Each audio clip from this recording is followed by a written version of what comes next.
Get lost, Leech. You're not even family. They hit me with that shade, arms crossed, no budging. The wheels started turning. Maybe it's time to peace out, and I spilled the beans to my hubby. In no time, he mapped out our exit strategy from his folks' pad. Down the road, the good old mill buzzed me, spitting fire, but hubby and I pressed mute and zoned into our groove. The universe had a way of serving some karma to the in-laws and sis-in-law. I'm Adeline, clocking in at 34 and rocking the remote work life. The universe dropped my guy, Tim, into my lap during a group blind date shindig. I've been on the timid side with romance. One past BF and that's the tally. My early grind left zilch time for dating, and the remote gig didn't exactly scream social butterfly. Concerned friends orchestrated the group gig, and bam, in came Tim. Typically, I'd clam up around dudes, but Tim, he was all ears, tuning into my convo frequency. Other guys would check out or get antsy if I fumbled with words, cranking up my man jitters. With Tim, though, it flowed. Felt like he crafted this cozy chat bubble for me. Egged on my buddies, I went out on a limb and slid him my number. We grabbed some grub and, like clockwork, he was in sync with my talk tempo. Slowly, the chat floodgates opened. He lit up, dropping. Feels like I'm vibing with the OG Adeline. You're a whole vibe. Love our hangouts. Nobody had dished out such props to me, so I was floating. I got swept up in the feels. After a bunch of dinners and outings, he laid his cards out. When Tim popped the let's make it official question, I glowed tomato red.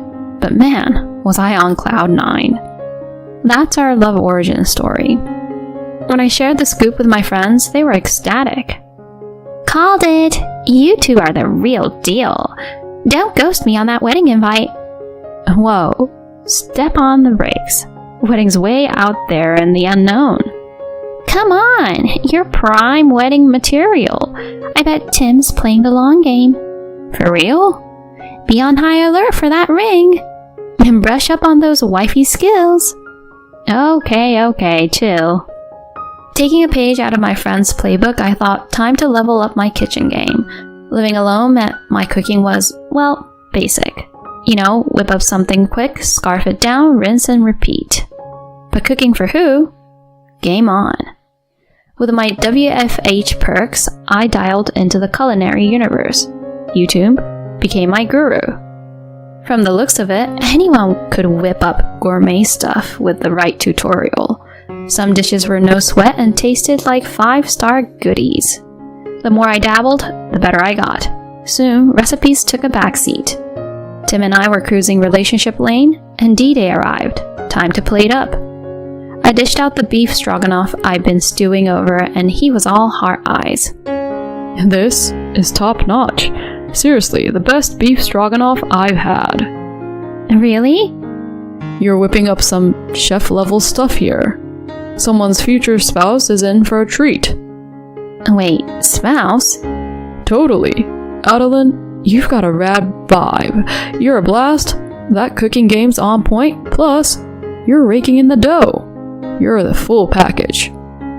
Me? The full package? Absolutely. Honestly, I pinch myself wondering why a catch like you is with a dude like me. Come on, I'm the one always wondering if you're genuinely cool with being with regular old me. I don't think I stand out, and I'm no supermodel. Are you for real? I was smitten from the start. You were into me from the get-go? 100%. That's why I was a ball of nerves at that social gig. Our first dinner, I was so jittery I couldn't even taste the food. That floored me. I figured I was the solo jitterbug, but here he was, equally in the frazzle zone. Felt like this revelation just tore down a wall. Like we were on the same wavelength. We're kinda two peas in a pod, huh? Couldn't have said it better. Tim, I'm in this for the long haul. Me too. Look, Adeline, I didn't come prepped with a sparkly rock, but I can't bottle this up. Will you marry me? Of course, I'm in. Joy overload. Sure, looking down a future with my main squeeze was a biggie, but realizing we were both all in, with our quirks and hang-ups, was pure gold.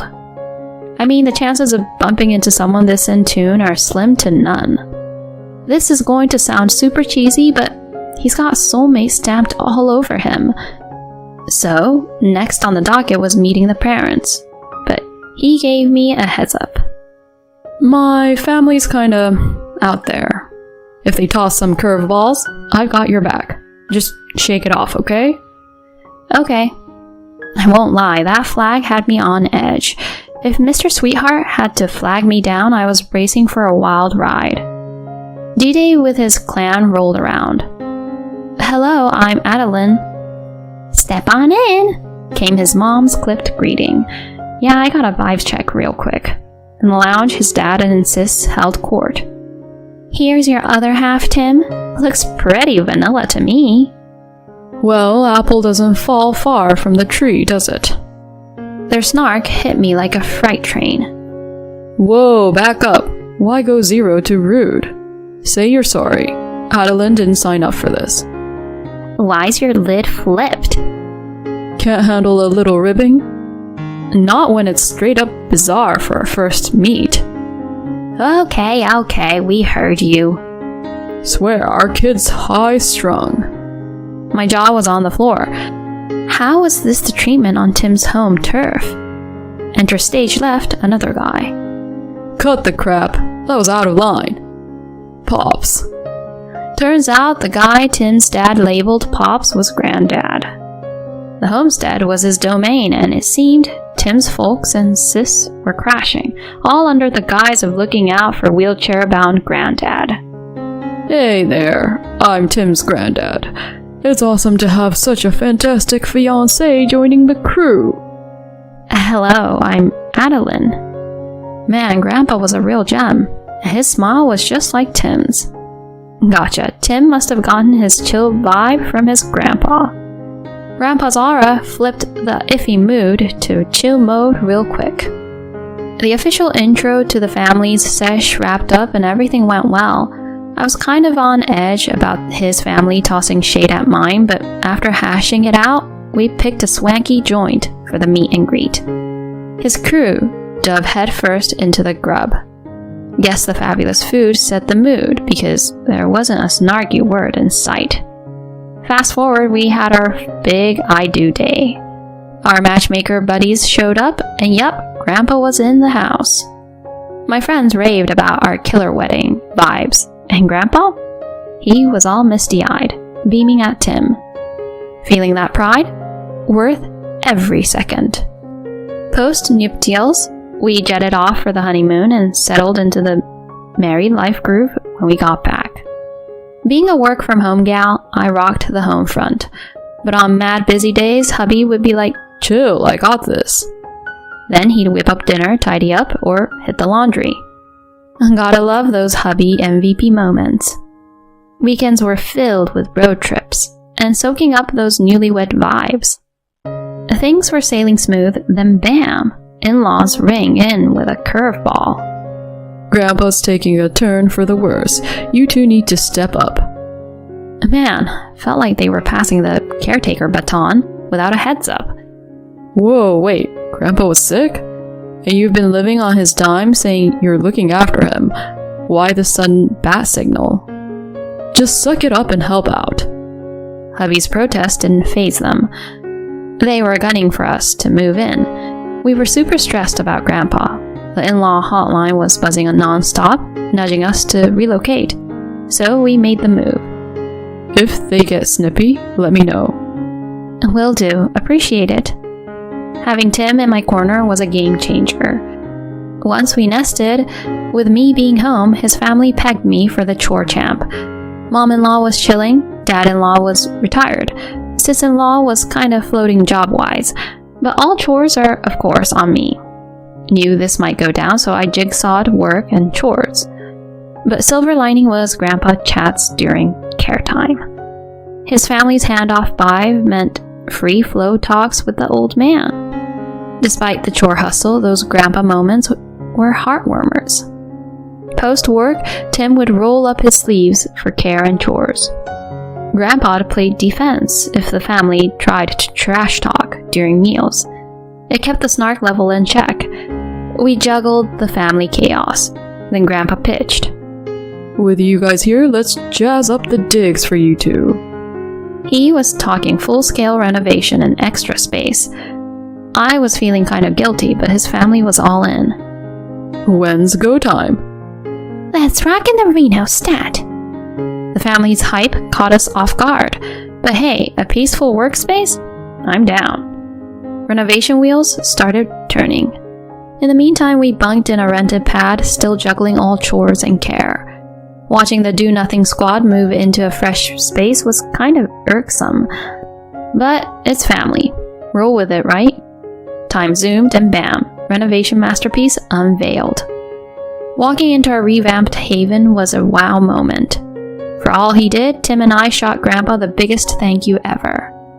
Thank you so much, Grandpa Ben. You're a lifesaver. Don't mention it. It's the least I can do for you and Adeline. Come on, we're always grateful for your help. Really? That means a lot to me.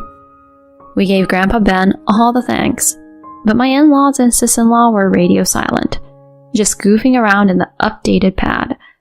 Their self-centered vibes upped my annoyance.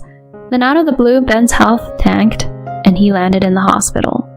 Tim and I bolted there, super stressed. Given he's clocking in at 85, we were always on health watch. We were there every day, but the in-laws weren't. Instead, they griped about me slacking at home. You're always gone. Housework's gone to the dogs. Worst daughter-in-law ever. Hey, I'm at the hospital, okay? And I do handle things at home. Zip it. Quit the sass. Stay-at-home wife doesn't mean you're queen bee. Get lost, Leech. You're not even family. They hit me with that shade, arms crossed, no budging. Chatting with them was useless. Bathing seemed like a plan. I spilled everything to Tim. This is nuts. Let's loop in Grandpa, then we're out. We laid it all out to Grandpa Ben, apologizing for the drama, especially after the renovation. He chimed in. They've had enough passes. And slid us a plan. Tim and I were game. Fast forward, we were moving. Got a salty call from ma-in-law, but we stayed in our lane, snipped ties. Radio silence on our end. They were cruising for a bruising. Life post-move was smooth sailing. A year zoomed by. Downtown, the in-laws ambush us. There you are. Tim, we've been in the dumps since you bailed. They looked rough. Dad, you okay? What went south? He asked, cool as a cucumber. Bills piled up, lights went off, pantries dry. Grandpa ghosted us, then the house was sold. We got booted out. Kinda saw that coming, right? You gave Grandpa the cold shoulder and played us. Karma's doing its thing. Cut the talk. Spot us some cash. Tim laid it out. FYI, Adeline covered the bills back there. She's banking more from home than me. What? You took her for granted and threw shade. We're done. Zip on where we are, where Grandpa's at, or any dough. You milked that cow dry. Stand up and deal. Bye. They were floored. The sis-in-law shacked up with some guy, then got the boot for freeloading. She is bouncing around, but folks are ducking her. She's nearly homeless now. And the in-laws? They're still living large now, swimming in debt. They've tried reaching out, but we're ghosts. On a high note, Grandpa Ben's on the upswing, chilling at a place close by. We drop by and it's heartwarming seeing him hanging out with new friends. Our plan is to roll with the good vibes, treasure our time with Grandpa Ben, and live our best lives.